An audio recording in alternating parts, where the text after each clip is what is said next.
Buenos días y bienvenidos a Iceberg de Valor, el podcast de inversión basado en el Value Investing.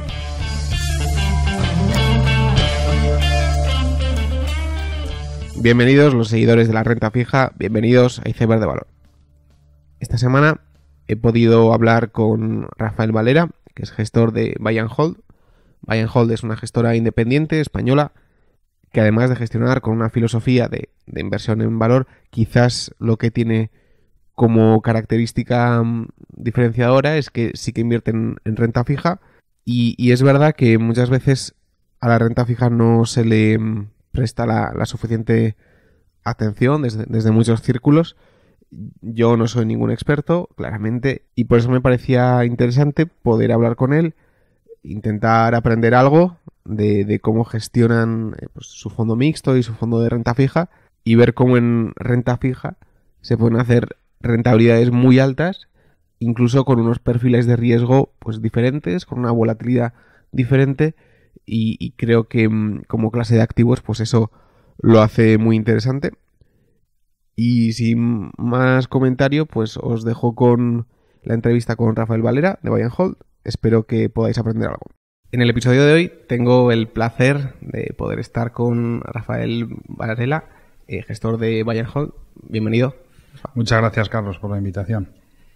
Y una cosa que destacaría yo de vosotros es que, bueno, sí que ha habido una proliferación de gestoras independientes en los últimos años y eso es muy bueno y una filosofía de inversión en valor.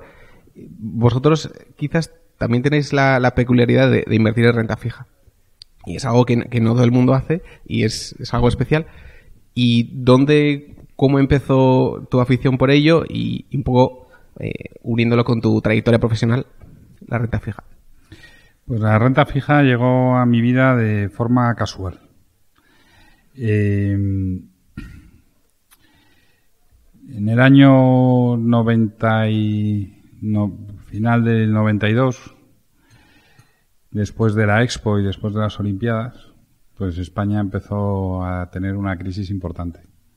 En el año 93. No era sencillo encontrar trabajo en esa época. Y bueno, pues me surgió una oportunidad de trabajar en un broker de renta fija. Y ni corto ni perezoso, pues ahí que me adentré. Había hecho antes un máster que fue la segunda promoción del IEB, hoy ya muy muy conocido, en aquella época muy poco conocido. Y al final un máster en finanzas, porque ya había estudiado Derecho, con lo cual, pues en esos años tampoco la afición por los mercados financieros sí la tenía. De hecho, pues fundé un club de bolsa en el Colegio Mayor, pero de bolsa, no de renta fija. Nunca me había interesado por ese capítulo. Y así comenzó. Vale. Y bueno, tú ya llevas muchos años y quizás yo no entiendo nada de bonos. Yo soy inversor activo en acciones, pero un bono, digamos, que es algo un poco más especial o algo que se me escapa. ¿Cómo invierte alguien en bonos y con esa filosofía de inversión en valor? Mira, te voy a explicar mi primera inversión personal en bonos, que no fue en bonos, fue en letras del Tesoro. Fue en el año 93. Las compré al 14%. Ahí, pues, lo que habías estudiado de que las letras cotizan al descuento, o sea, es decir, que te traes a valor presente los intereses, ¿no? Entonces te amortizan a par y las compras con el descuento del interés. Pues esa fue mi primera incursión, mi primera inversión. Y a partir de ahí tardé tiempo en volver a invertir en renta fija. Y volví a hacerlo en el año 2009. En el año 2009, bueno, antes, en el 2008, que compré unos pagares de Banesto al 4. Hablo de mi cartera personal. Vale. Y en el 2009 lo vi clarísimo, la oportunidad de invertir en renta fija. Y entonces ahí llevé dos carteras, la mía que era hiperagresiva y la de un familiar cercano que era pues pues mucho más conservadora, porque la responsabilidad de cuando tienes que explicarlo a un tercero es diferente, ¿no? Y ahí logramos rentabilidades, pues en un caso del 100% y en el otro del 50%. Y ahí entonces ya montamos una SICAV con ese dinero que se llama Pigmanort. Vamos, la compramos, la SICAV existía y la querían vender y siempre es más sencillo comprar una sociedad ya montada que constituirla. Y cuando dices que tú eras agresivo frente a el otro fondo, digamos, ¿qué significa ser agresivo en bonos? Pues significa que coges posiciones de mayor riesgo, de mayor incertidumbre, pero bueno, y más concentrado, menos diversificado, más concentrado. Esa es la diferencia. Al final hemos convergido, estamos todos montados en Pigmanort. Vale. Y digamos, ¿tú preferías invertir en bonos en ese momento que en acciones? ¿O? En el 2009, sin dudarlo. En 2009 fue espectacular para las acciones. Los índices pues subieron, creo recordar, 40% y los fondos buenos 50%. Si en una cartera de renta fija te logras un 100%, ¿para qué necesidad tienes de ir a un activo en principio mucho más volátil, ¿no? Esto mismo lo hemos vivido en el 2017. Vamos, mismo. 2017 los bonos en esta misma cartera, en Pigmanort, pues conseguimos una rentabilidad del 14,30, teniendo una exposición a bolsa del 40. Es decir, que los bonos nos dieron 2 dígitos.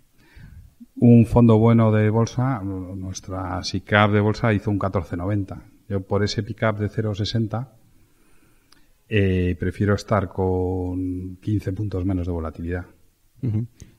¿Y cómo, la pregunta es, cómo alguien consigue una rentabilidad del 14% invirtiendo en bonos? O sea, bueno, este año llevamos 3 meses.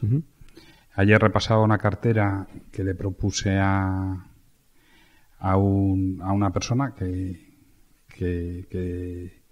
tiene sus asesores. Sus asesores deben seguir estudiando la cartera. Y entonces, pues de casualidad me escribió para felicitarme porque nos han dado un premio recientemente a la mejor gestora española en Francia, un premio cuantitativo, gestora pequeña y tal, boutique. Y entonces me felicitaba, digo, nos vimos el 4 de enero, el 17 te envié una cartera y a Ojímetro, una cartera de 15 millones.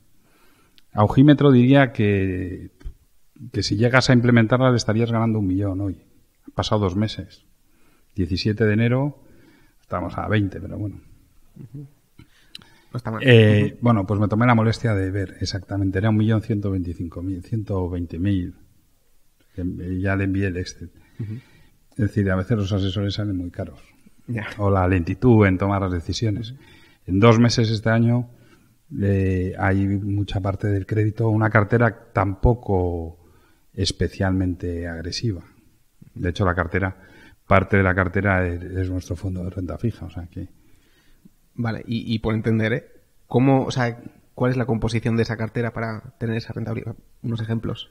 Pues, bueno, mira, por irnos al pasado, si quieres, ¿no? Ver, en el año 2017, haber invertido en bonos tan sencillos como de la República de Portugal, pasaron de un 4 a un 2. Hoy están al 1 y poco. Del 4 al 2 en un año, en un 10 años, son 2 dígitos de rentabilidad. En un 10 años. O sea, al final, en renta fija puedes también duplicar y triplicar. Vale, ¿y en qué tipo de situaciones se da eso que se vaya a 4 y que luego baja a 2? O sea, en una acción, pues no sé, si hay un profit warning de una empresa, pues la acción baja. ¿En la deuda funciona así? ¿Qué es lo que mueve? En la deuda funciona de diferentes formas. Por un lado, pues los bonos de gobierno están completamente tiene una demanda, vamos a decir, una demanda sistémica del Banco Central Europeo que a su vez regula a los bancos, ¿no? Y a los bancos les dice, toda la deuda pública que compréis de países europeos no os consume capital. Y además me la podéis traer a descontar aquí, al banco. Entonces yo te presto el dinero a cero, inviertes en deuda pública que no te consume capital y eso lo puedes hacer pues 6 veces si quieres. Entonces, bueno, pues un punto multiplicado por 6 pues son 6. Entonces, sí, claro, en derecho y en económicas, es decir, que es así de sencillo. Entonces, en lo que son bonos de gobierno, la demanda ha sido brutal, pues auspiciada por el Banco Central Europeo, ¿no? En los bonos corporativos, que es nuestra principal, lo que nosotros de verdad nos encontramos cómodos, al final estás prestando dinero a empresas. Entonces, es una gestión de esos créditos. Es ver, oye, pues a estos señores que les voy a prestar el dinero, qué posibilidades tienen de pagármelo a futuro. Y muchas veces el mercado, por distintos motivos, o bien porque las agencias de rating las han bajado de rating y entonces, pues si tienes un fondo de investment grade, tiene que vender lo que cae en high yield. Y a lo mejor ha caído en high yield, pues, o caprichosamente o no caprichosamente. A lo mejor ha sido porque ha comprado una compañía y entonces se ha apalancado para comprar otra compañía. Y no quiere decir que no te vayan a devolver el dinero, sino que bueno, pues que sabe que ha aumentado su apalancamiento. Entonces su calidad crediticia teórica ha podido empeorar, pero no hay razón tampoco o porque es un nombre desconocido. Uh-huh. O sea, que no cotiza en bolsa, que es muy doméstico, que no ha hecho roadshows pues globales, y entonces te encuentras con cosas bastante, quiero decir que para alguien que se dedique a seguir este tipo de mercado, pues te da oportunidades. Uh-huh. Hombre, la filosofía no es muy distinta también a invertir en acciones, ¿no? Que muchas veces intentas encontrar pues esa empresa desconocida y así, pero aquí lo que interesa es la capacidad de repago, ¿no? O sea, ese es lo que se quiere conseguir, y no es lo mismo a querer ser propietario de la empresa. Entonces, tú a veces te puedes encontrar que en un análisis quieras invertir en las acciones y no en los bonos, o al revés. Sí, en muchas ocasiones ocurre esto. En otras ocurre que vamos, que inviertes en las dos cosas. Pero luego hay una inmensa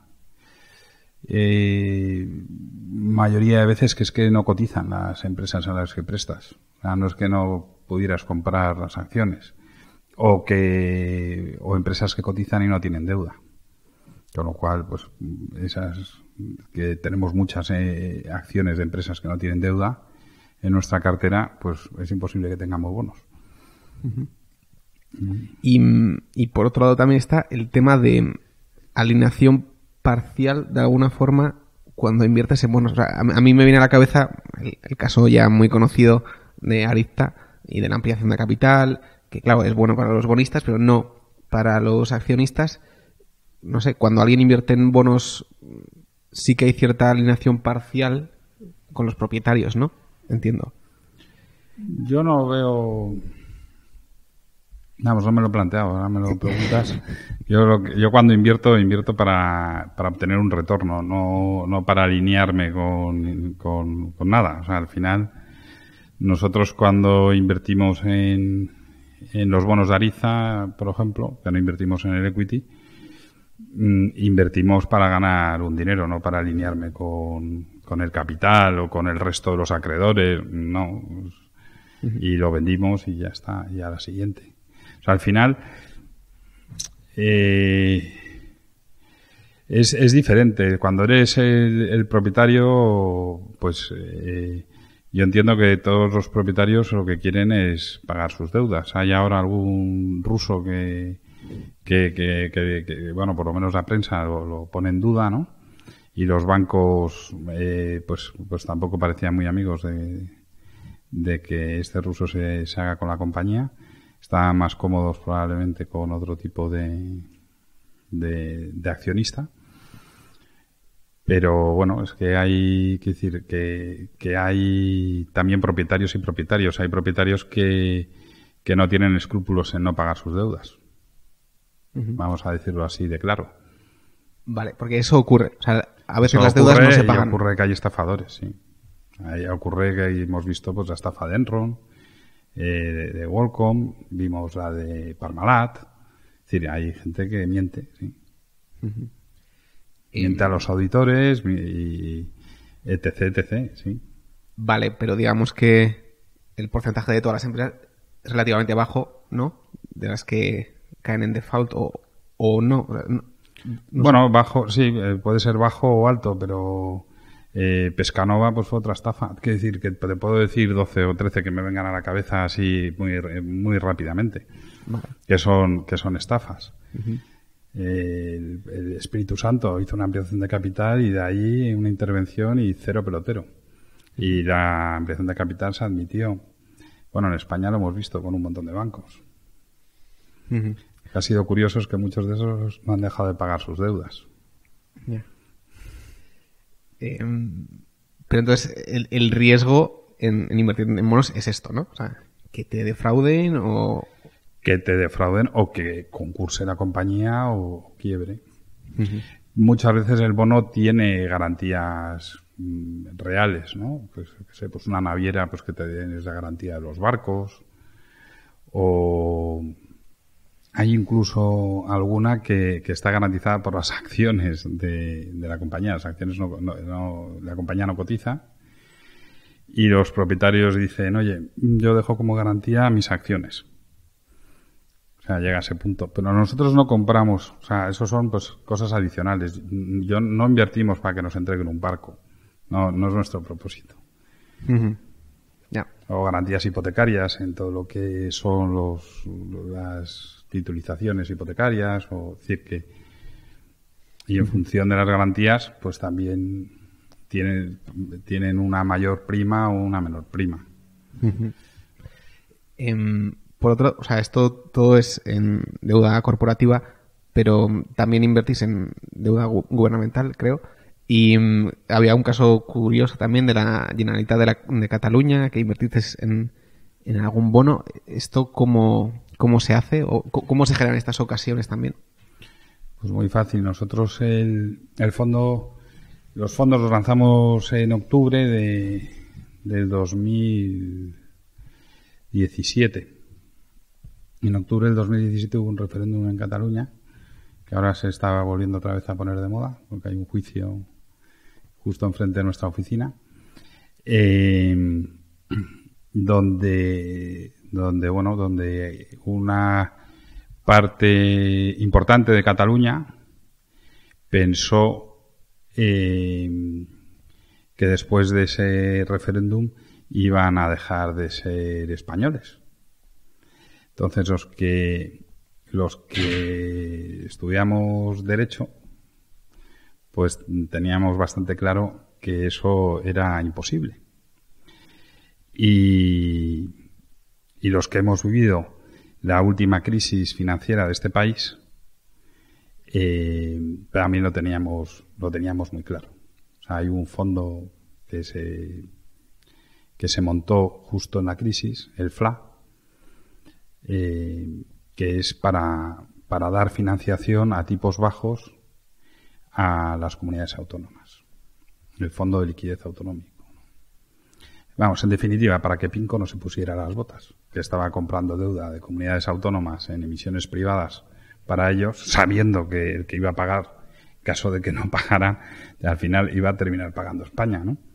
Entonces, estaban arbitrando esa prima, pues entonces ahí se dio cuenta el gobierno español e hizo el famoso FLA, que lo hizo también por otra razón, porque si cae alguna comunidad autónoma, a lo mejor hay 2 o 3 bancos en España que están de préstamos con comunidades autónomas y corporaciones locales brutal, y entonces terminas rescatando a lo mejor uno de los bancos más grandes del país.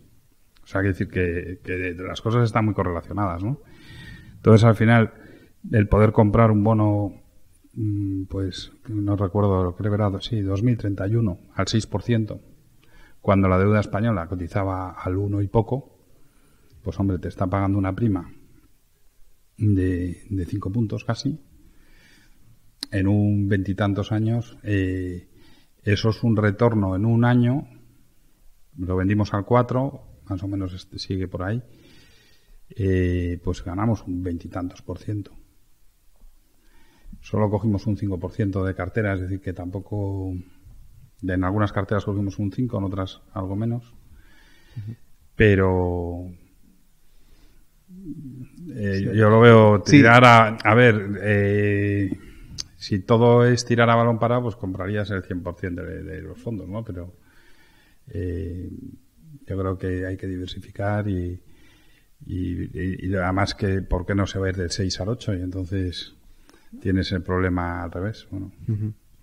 Ya, y estas oportunidades se dan, o sea, bueno, la mencionamos de Cataluña, pero ¿es habitual que en deuda gubernamental esto ocurra? Habitual, no es habitual que ocurra, pero ocurre. Es decir, que Portugal del 4 al 2, es decir, lo que hay que estar es despierto y luego ir contracorriente, porque cuando esto ocurre es porque hay mucha gente temerosa y con pánico. Son precios de pánico. Entonces estás... Vale, ¿dirías que el mercado de renta fija es más asustadizo que las acciones o no? No, es exactamente... Es muy parecido. Vale, pero quizás también se necesitan conocimientos de derecho y similares que igual en acciones no son tan necesarios. No son exactamente igual de necesarios. Es decir, que no hay que ser ningún experto, hay que tener un mínimo de... Es decir, los conocimientos mínimos de andar por la vida, diría yo. Pero cuando eres accionista, pues al final tienes que tener claro cómo es el gobierno corporativo de una compañía y cuáles son sus planes y a dónde va. Pues cuando eres bonista es primo hermano. Es mucho más difícil la palabra a lo mejor no es difícil. Hay mucha menos certidumbre a la hora de la certidumbre de cuál va a ser el desarrollo de una acción a la certidumbre de si vas a cobrar un crédito.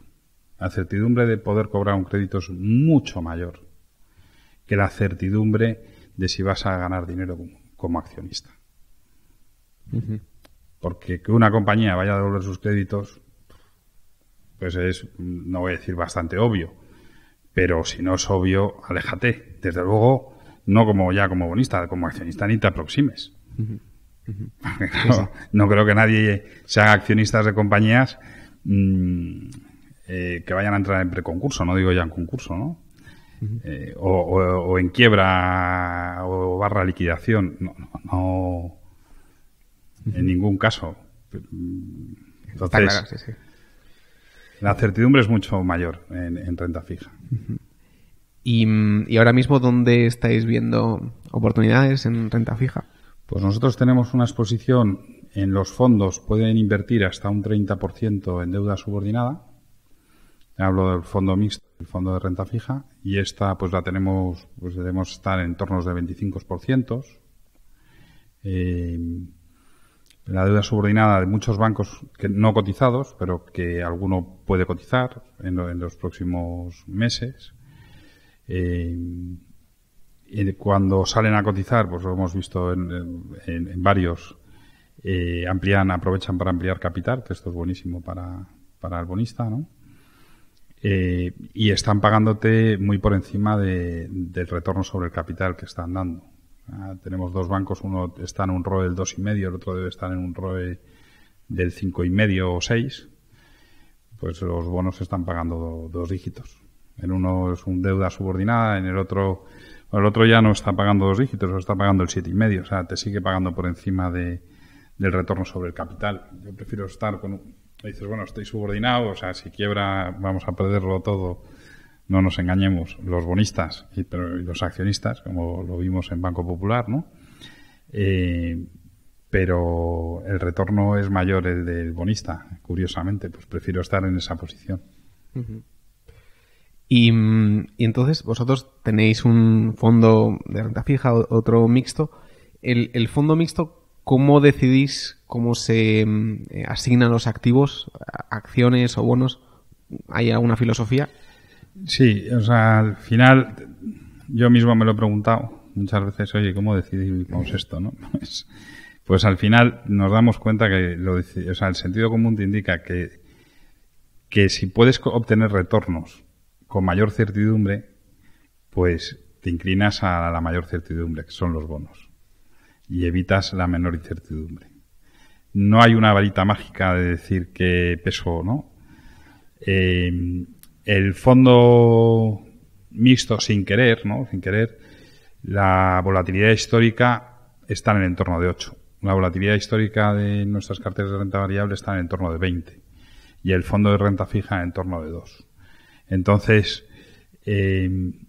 no queremos tampoco tener una volatilidad mayor de estas que te estoy describiendo, porque es una forma de dar certidumbre del horizonte temporal, además que hablamos es de 3 años, cuando en renta variable hablamos de 6 años. 3 años es nuestro compromiso para ganar dinero, para preservar el capital.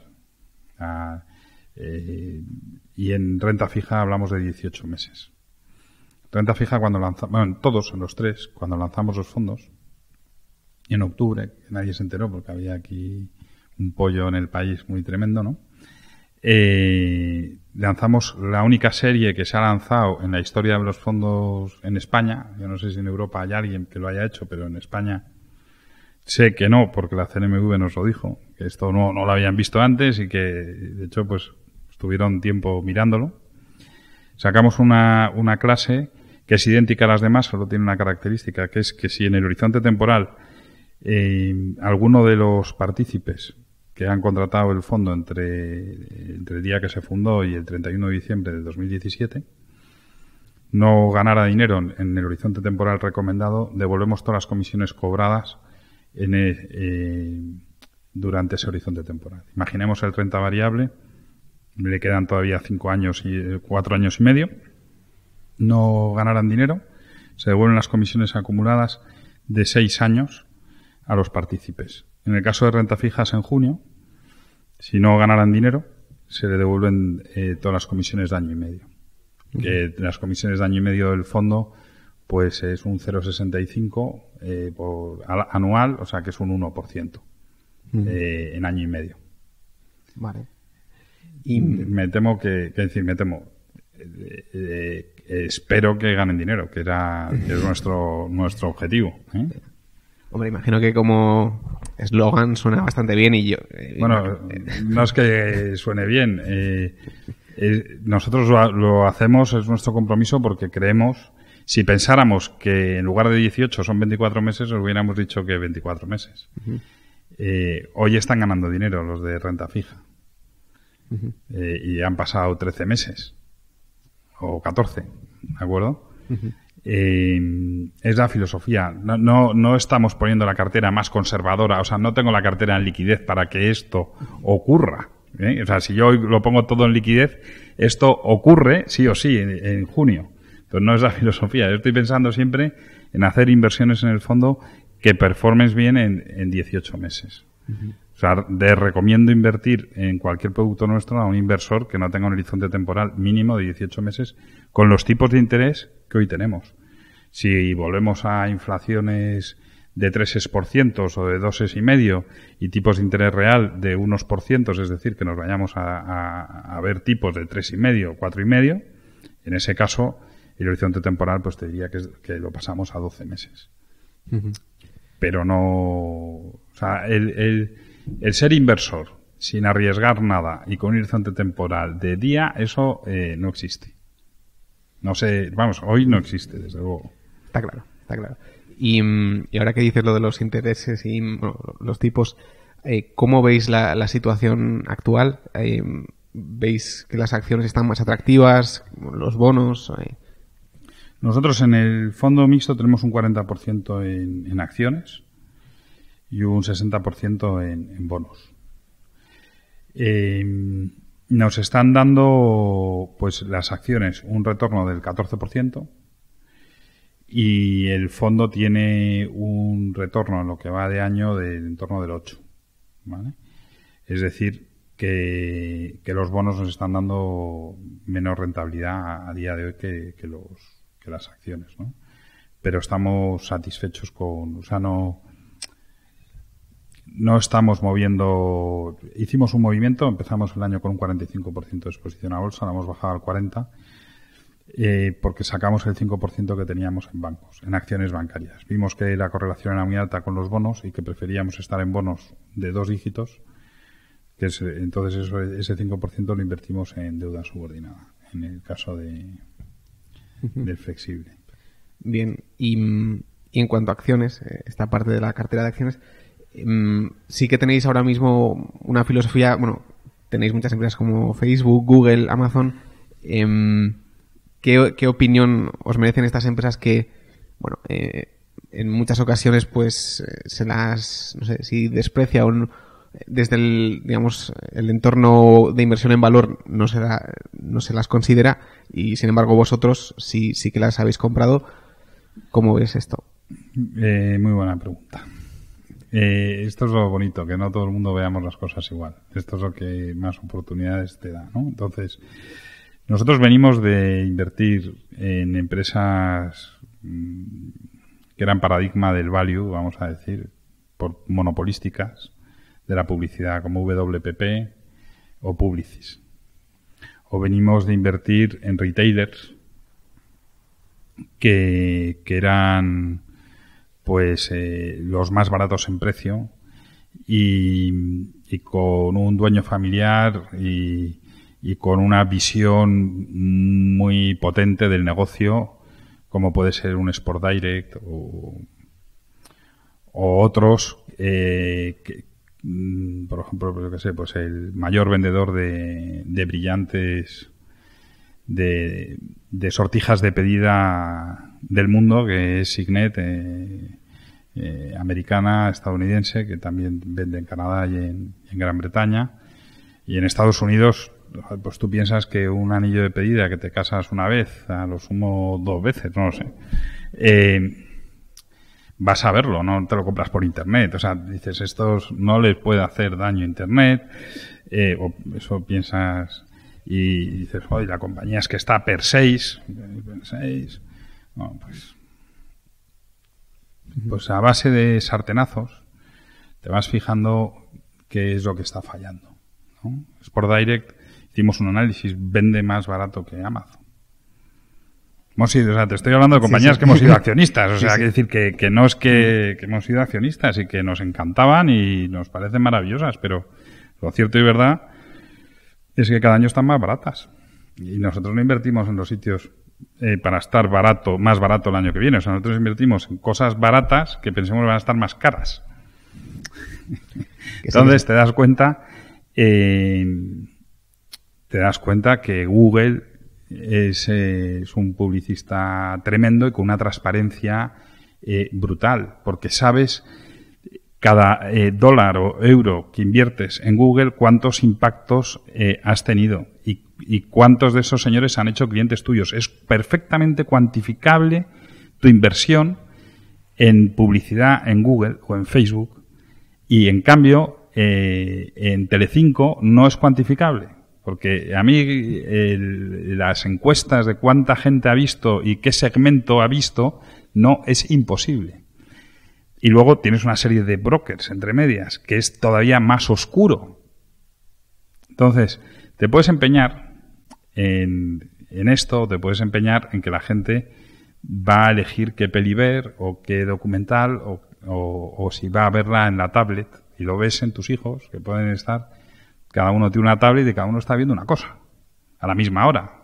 En mi época no, en mi época veíamos todos Heidi o decir, a la misma hora. Es decir, puedes ver que el mundo cambia o pensar que no. Pero esto ya es es una opción, ¿no? A mí me dicen, no, tal, es que podría vivir sin móvil. Pues yo os digo, yo vivir sin WhatsApp me supondría pues estar un montón de planes y de aficiones, las tengo todas por el WhatsApp. El plan del domingo dependo de una serie de señores que estamos conectados en el WhatsApp y se apuntan, oye, pues vamos a la montaña, vamos a esto, vamos al otro. De otra forma, estaría toda la semana hablando por teléfonos con unos y con otros intentando coordinar a ese grupo. Y está por explotar desde el punto de vista empresarial. Sí. ¿Vale? Entonces, o ves los fosos que va creando el señor Bezos, entonces después de 20 años ya lo ves, o sea, al principio no lo ves, pero es que a nosotros la librería más chula y más bonita de Valencia está pegada a nuestro portal. Yo ya llevaba 2 años intentando hacer ver, oye, Amazon, que está muy cara, Valera, que está muy cara. Digo, ¿habéis visto lo que han cerrado ahí abajo? La maravilla que han cerrado. La librería más chula. Con nuestro portal, digo, ¿pero qué tiene que venir aquí un arcángel ya a ponernos un cartel? Entonces, bueno, es igual, es que tengo que utilizar otros KPIs, otros ratios para valorar esta compañía. Entonces lo hemos hecho por descuento de flujos y resulta que no está cara. Que es que va a estar en ratios, va a estar aquí el año que viene también. Sí. Sí. Y es eso, quizás que por los prejuicios de tecnológica o lo que sea, pues alguno pues ni se las mira y al final... Bueno, es que el sartenazo del año 2000 fue como para decir, de esto no vuelvo a tocar nunca nada en la vida y te quedas vacunado. Bien, puede ser, quiero decir, puede ser un antídoto. Yo creo que es fundamental,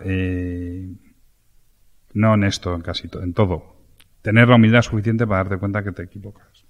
Porque si no te das cuenta que te equivocas, no vas a corregir nunca. Es imposible que corrijas. Y vas a estar en compañías cada día más baratas. Está claro. Y en estas compañías que son tan buenas y que no están tan caras como Amazon, Google, Facebook, hay quizás un pero, ¿no? O una nube negra, que es la regulación, ¿no? Entonces, ¿cómo veis? Bueno, de hecho, hace un par de días a Google le metieron una multa de 1.000 millones. ¿Cómo creéis que esto va a evolucionar? A ver, todos los negocios y todo en la vida tienen riesgo. El que no hace nada no asume ningún riesgo, pero tampoco va a tener ninguna recompensa. Indudablemente, el mayor riesgo que tienen estas compañías que has mencionado es el regulatorio, porque son muy monopolísticas. Si es que se troceen, así a de pronto pensamos que valen más por trozos que enteras. Pero nos dan más miedos otros cambios regulatorios, que vayan más por la vía del negocio, ¿no?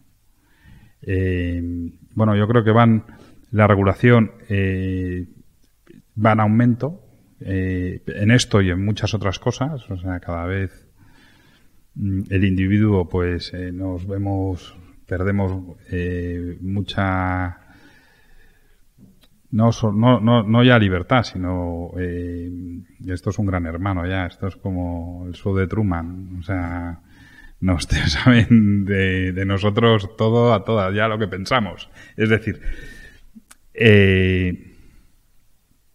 pero el propio regulador es el que más interés tiene en este control ¿no? Entonces, esto es así, esto es el gran riesgo sin lugar a dudas. Sí. Y quizás no ya las multas, que al final una multa pues la pagas, ¿no? Quizá, pues no sé, si alguna tasa o lo que sea, pues no sé, si Europa dice el 3%, ¿no? Que se suele decir a las ventas, que luego nunca se materializa, ¿no? Quizás ese sería el mayor riesgo. Quizás. Sí, es el riesgo más claro que tienen este tipo de compañías, pero bueno, luego tienes negocios que van descubriendo. O sea, Amazon es un retailer, pero resulta que el retailer es el líder en almacenamiento de datos, ¿no? La famosa nube. Entonces dices, bueno, es que estos tíos tienen una visión de largo plazo, tienen esto de qué suerte tienen que se le ha ocurrido comercializar el almacenamiento de datos y que las empresas dejen de tener unos habitaciones o pisos refrigerados con un montón de informáticos y de discos duros allí para cuando puedes disponer de, oye, ahora necesito más espacio y desde el móvil te lo conceden por muy poco dinero, sin necesidad de tener que ir y comprarte un PC o un disco. Todo esto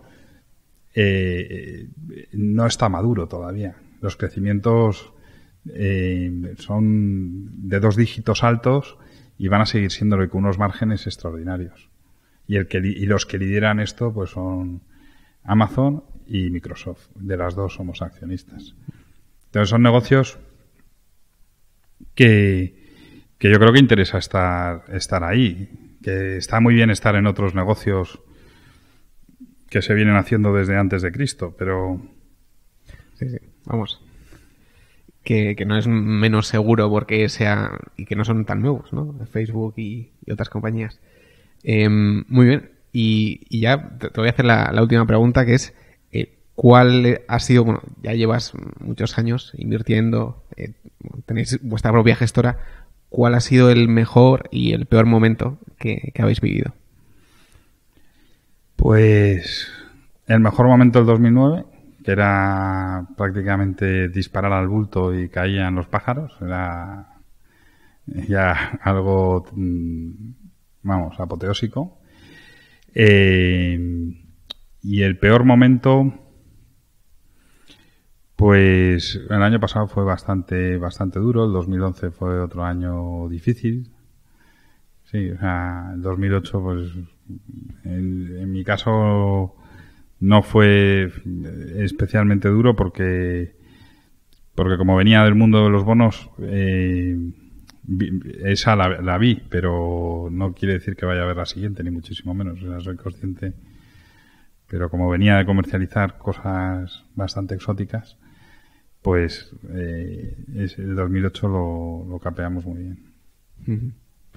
Bueno, pues con esto terminamos la entrevista. Espero que te haya gustado y nos vemos la siguiente. Nada, Carlos, muchas gracias.